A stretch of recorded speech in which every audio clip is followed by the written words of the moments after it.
Hi hello வணக்கம். எல்லாரும் எப்படி இருக்கிறீங்க? வாங்க சுட சுட சூப்பராக ஒரு வரகரிசி குழி பணியாரம் எப்படி செய்யுதுன்னு பார்த்துக்கலாம். அதுக்கு சூப்பரான சைட் டிஷ்ஷாக நம்ம மல்லிக்கீரை சட்னி செய்ய போகிறோம்.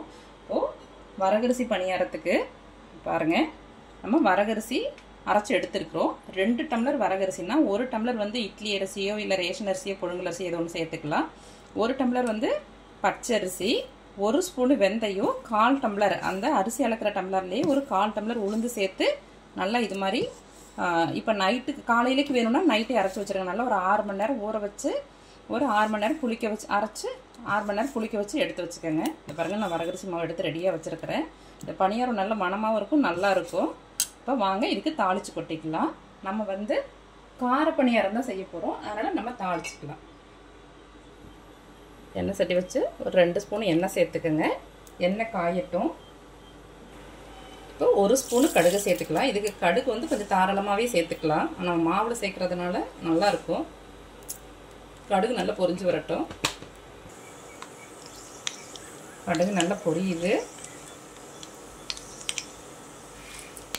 கூடவே 2 ஸ்பூனு கடலைப்பருப்பு சேர்த்துக்கலாம். நம்ம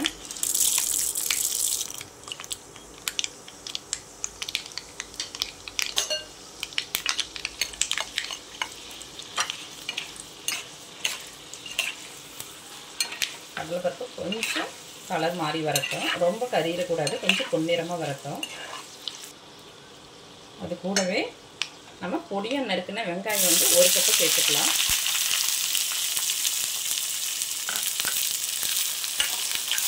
வெங்காயம் நிறைய சேர்க்கும்போது ரொம்ப நல்லாயிருக்கும்.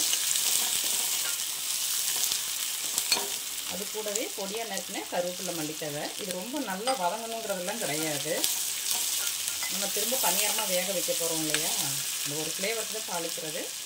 பொடியாக நறுக்குன்னா பச்சை மிளகாய் 4 சேர்த்துருக்குறேன். காரம் அதிகமாக இருந்ததுன்னா கம்மியாக சேர்த்துக்கோங்க.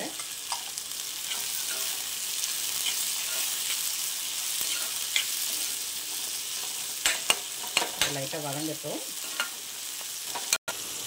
இந்த அளவுக்கு வதங்கினா போதும், நம்ம மாவில் சேர்த்துக்கலாம். நான் மாவு வந்து எல்லா மாவும் எடுத்துக்கல, 1 கப் மாவு மட்டும் எடுத்துக்கிட்டேன். இப்போது நம்ம பணியாரத்துக்கு அளவா அதிலே சேர்த்துக்கலாங்க. மாவில் நல்லா சேர்த்துக்கலாம். பாருங்கள், மாவில் சேர்த்து நல்லா கலந்துக்கலாம். நம்ம மாவில் வந்து உப்பு போட்டு கரைச்சி வச்சுருக்குறோம். இப்போ இந்த வெங்காயம் கடுகு கருவேப்பிலை எல்லாம் தாளித்து போட்டோம் இல்லையா, அப்போ வந்து கொஞ்சம் உப்பு கம்மியாயிரும். நீங்கள் உப்பு பார்த்துட்டு உப்பு கொஞ்சம் சேர்த்துக்குங்க. நான் கொஞ்சமாக உப்பு சேர்த்துக்கிறேன். நைஸ் உப்பு சேர்த்துக்கங்க. இப்போது நம்ம மாவு கரைக்கும் போது கல் உப்பு சேர்த்துக்கலாம். இப்போ நைஸ் உப்பு சேர்த்துக்கோங்க. நல்லா கலந்துக்கங்க. இப்போ நம்ம பணியாரம் ஊற்றிக்கலாம். பணியாரக்கல் அடுப்பில் வச்சாச்சுங்க. இப்போது கல் ஈரம் இல்லாமல் பார்த்துங்க. இப்போ நம்ம எண்ணெய் சேர்த்துக்கலாம். ஒவ்வொரு குடியிலையும் கொஞ்சம் கொஞ்சம் எண்ணெய் சேர்த்துக்கோங்க. எண்ணெயை ஊற்றின உடனே பணியாரத்தை ஊற்றிடக்கூடாது. எண்ணெய் வந்து கொஞ்சம் காயட்டும், அப்போ தான் நல்ல ப்ரௌன் கலரில் வரும் பணியாரம், நல்ல உருண்டு. எண்ணெய் கொஞ்சம் காஞ்ச உடனே நம்ம வந்து மாவு ஊற்றிக்கலாம்.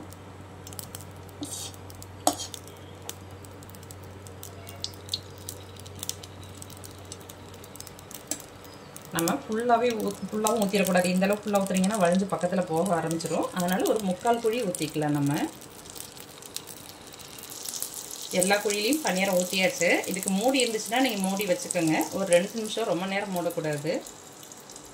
மூடி வச்சு அடுப்பு வந்து மீடியமில் வச்சுருங்க. ஹை ஃப்ளேமில் வச்சிங்கன்னா கீழே பணியாரம் வந்து கருகிரும். மீடியம் ஃப்ளேமில் வச்சு ஊற்றணும். நல்லா வெந்து வரட்டும். ஒரு 2 நிமிஷம் வெயிட் பண்ணலாம். பாருங்கள், இடையில திறந்து பார்த்தேங்க, இது மாதிரி நல்லா மேலே வெந்து உப்பி வரும். அப்போ வந்து நம்ம திருப்பிக்கலாம்.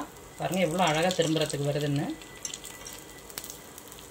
நான் கூட கொஞ்சம் ஃபஸ்ட்டு கூடுதலாக எண்ணெய் ஊற்றிட்டேன். பாருங்கள் எப்படி, ஆனால் சுத்தமாகவே எண்ணெய் இல்லை பாருங்கள், அந்தளவுக்கு இழுத்துருச்சு. பாருங்கள், இது மாதிரி எல்லாத்தையும் இது மாதிரி ஒரு குச்சி எடுத்து திருப்பிக்கங்க. அப்படி இல்லாட்டி ஸ்பூன் வச்சு கூட அழகாக திருப்பிக்கலாம். இது மாதிரி எல்லா பணியாரத்தையும் நல்லா திருப்பி விட்டு திரும்பி ஒரு 2 நிமிஷம் நல்லா வேகட்டும். 2 நிமிஷம் வச்சு பாருங்கள், சைட்லேயும் இப்படி திருப்பி சைடாக கொஞ்சம் திருப்பி விட்டுக்கோங்க. சைட்லாம் வெந்துடும் நல்லா. இதெல்லாம் லைட்டாக இப்படி திருப்பி விட்டுக்கோங்க. ரெடி ஆச்சுங்க. இப்படி எடுத்துக்கலாம். நம்ம அப்படியே எல்லாத்தையும் எடுத்துக்கலாங்க.